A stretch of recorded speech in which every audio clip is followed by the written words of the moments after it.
श्री भगवत पुराण द्वितीय स्कंद चौथा अध्याय। सजरो, आज आपको राजा शिष्ट विषय प्रश्न और सुखदेव जी का कथारंभ की कथा सुनाएंगे। सजरो, इस कथा को सुनने से पहले इस चैनल को लाइक एंड सब्सक्राइब जरूर करें। कथा सुनिए। राजा का शिष्ट विषय प्रश्न और सुखदेव जी का कथारंभ। सूजी कहते हैं, सुखदेव जी के वचन भगवत तत्व का निश्चय करने वाले हैं। उत्तरानंद राजा परीक्षित ने उन्हें सुनकर अपनी शुद्ध बुद्धि भगवान श्री कृष्ण के चरणों में अन्य भाव से संपृक्त कर दी। शरीर, पत्नी, पुत्र, महल, पशु, धन, भाई, बंधु और निष्कंटक राज्य में नित्य के अभ्यास के कारण उनकी दृढ़ ममता हो गई थी। एक क्षण में ही उन्होंने उस ममता का त्याग कर दिया। सनकादि ऋषि महामनुष्य परीक्षित ने अपनी मृत्यु का निश्चित समय जान लिया था। इसीलिए उन्होंने धर्म, अर्थ और काम से संबंध रखने वाले जितने भी कर्म थे उनका संन्यास कर दिया। इसके बाद भगवान श्री कृष्ण में सुदृढ़ आत्मभाव को प्राप्त होकर बड़ी श्रद्धा से भगवान श्री कृष्ण की महिमा सुनने के लिए उन्होंने श्री सुखदेव जी से यही प्रश्न किया जिससे आप लोग मुझसे पूछ रहे हैं। परीक्षित ने पूछा, भगवत स्वरूप मुनिवर, आप परम पवित्र और सर्वज्ञ हैं। आपने जो कुछ कहा है वह सत्य एवं उचित है।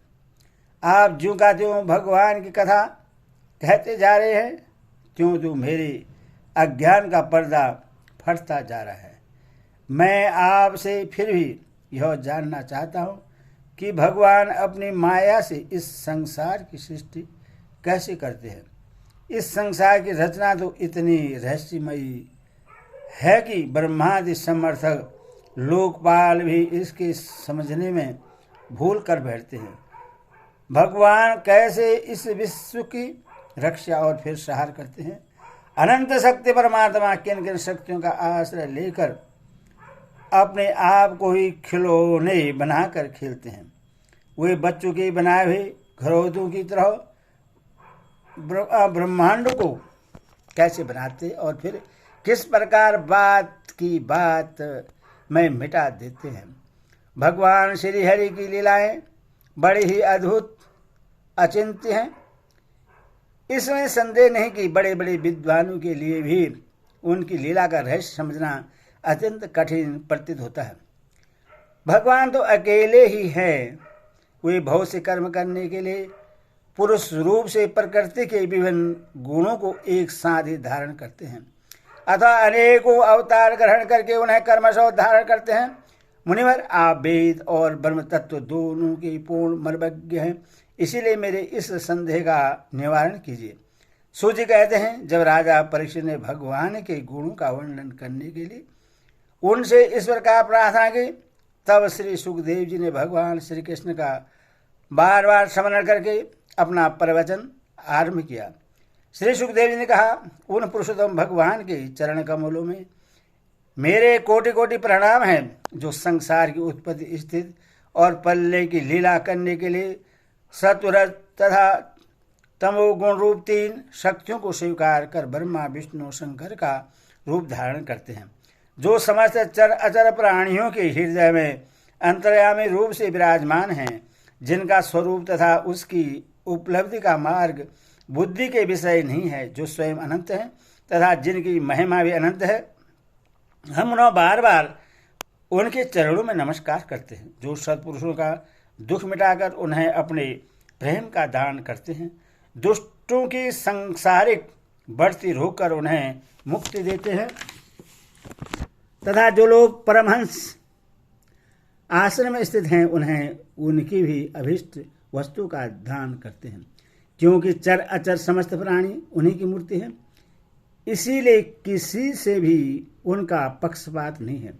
जो बड़े ही भक्त वत्सल हैं और हठपूर्वक भक्तहीन साधन करने वाले लोग, जिनकी छाया भी नहीं छू सकते, जिनके समान भी किसी का ऐश्वर्य नहीं है, फिर उससे अधिक तो हो ही कैसे सकता है। तथा ऐसे ऐश्वर्य से युक्त होकर जो निरंतर ब्रह्म स्वरूप अपने धाम में विहार करते रहते हैं। उन भगवान श्री कृष्ण को मैं बार बार नमस्कार करता हूँ, जिनका कीर्तन, स्मरण, दर्शन, बंधन, स्वर्ण और पूजन जीवों के पापों को तत्काल नष्ट कर देता है। उन पूर्णकृत भगवान श्री कृष्ण को बार बार नमस्कार है, विवेकी पुरुष जिनके चरण कमलों की शरण लेकर अपने हृदय से इस लोक और परलोक की आसक्ति निकाल डालते हैं और बिना किसी परिश्रम के ही ब्रह्मा पद को प्राप्त कर लेते हैं। उन मंगलमय कीर्ति वाले भगवान श्री कृष्ण को अनेक बार नमस्कार है। बड़े बड़े तपस्वी, ज्ञानी, यशस्वी, मनुष्य, सदाचारी और मंत्र वेदा जब तक अपने साधनों को तथा अपने आप को उनके चरणों में समर्पित नहीं कर देते, तब तक उन्हें कल्याण की प्राप्ति नहीं होती। जिनके प्रति आत्मसमर्पण की ऐसी महिमा है, उन कल्याणमयी कीर्ति वाले भगवान को बार बार नमस्कार है।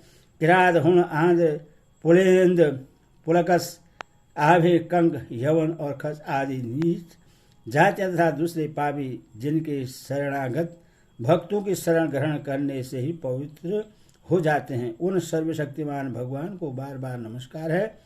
वे ही भगवान ज्ञानियों के आत्मा हैं, भक्तों के स्वामी हैं, कर्मकांडियों के लिए वेद मूर्ति हैं, धार्मिकों के लिए धर्म मूर्ति हैं तथा तपस्वियों के लिए तप स्वरूप हैं। ब्रह्मा, शंकर आदि बड़े बड़े देवता भी अपने शुद्ध हृदय से उनके स्वरूप का चिंतन करते और आश्चर्यचकित होकर देखते रहते हैं। वे मुझ पर अपने अनुग्रह की प्रसाद की वर्षा करें, जो समस्त संपत्तियों की स्वामिनी लक्ष्मी देवी के पति है, समस्त यज्ञों के भोक्ता एवं फलदाता है, प्रजा के रक्षक हैं, सबके अंतर्यामी और समस्त लोकों के पालन करता है तथा पृथ्वी देवी के स्वामी हैं, जिन्होंने यदुवंश में प्रकट होकर अंधक, वृष्टि और एवं यदुवंश के लोगों की रक्षा की है तथा जो उन लोगों के एकमात्र आश्रय रहे हैं, वे भक्त वत्सल संत जनों के सर्वस्व श्री कृष्ण मुझ पर प्रश्न हों।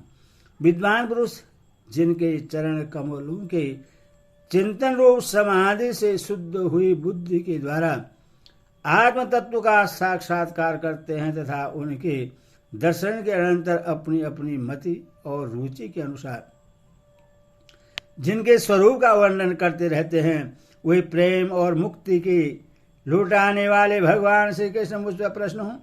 जिन्होंने सृष्टि के समय ब्रह्मा के हृदय में पूर्व कल्प की स्मृति जागृत करने के लिए ज्ञान के अधिष्ठात्री देवी को प्रेरित किया और वे अपने अंगों के सहित वेद के रूप में उनके मुख से प्रकट हुई। वे ज्ञान के मूल कारण भगवान मुझ पर कृपा करें, मेरे हृदय में प्रकट हों। भगवान ही पंच महाभूतों से इन शरीरों का निर्माण करके इनमें जीव रूप से शयन करते हैं और 5 ज्ञानेंद्रिय, 5 कर्मेंद्रिय, 5 प्राण और 1 मन इन 16 कलाओं से युक्त होकर इनके द्वारा 16 विषयों का भोग करते हैं। वे सर्वभूतमय भगवान मेरी वाणी को अपने गुणों से अलंकृत कर दें। संत पुरुष जिनके मुख कमल से मकरंद के समान झरती हुई ज्ञानमयी सुधा का पान करते रहते हैं, उन वासुदेवावतार सर्वज्ञ भगवान व्यास के चरणों में बार बार नमस्कार है। परीक्षित, वेद गर्भ स्वयंभू ब्रह्मा ने नारद के प्रश्न करने पर यही बात कही थी, जिसका स्वयं भगवान नारायण ने उन्हें उपदेश किया था और वही मैं तुमसे कह रहा हूँ। हरि ओम दशरथ, हरि ओम दशरथ।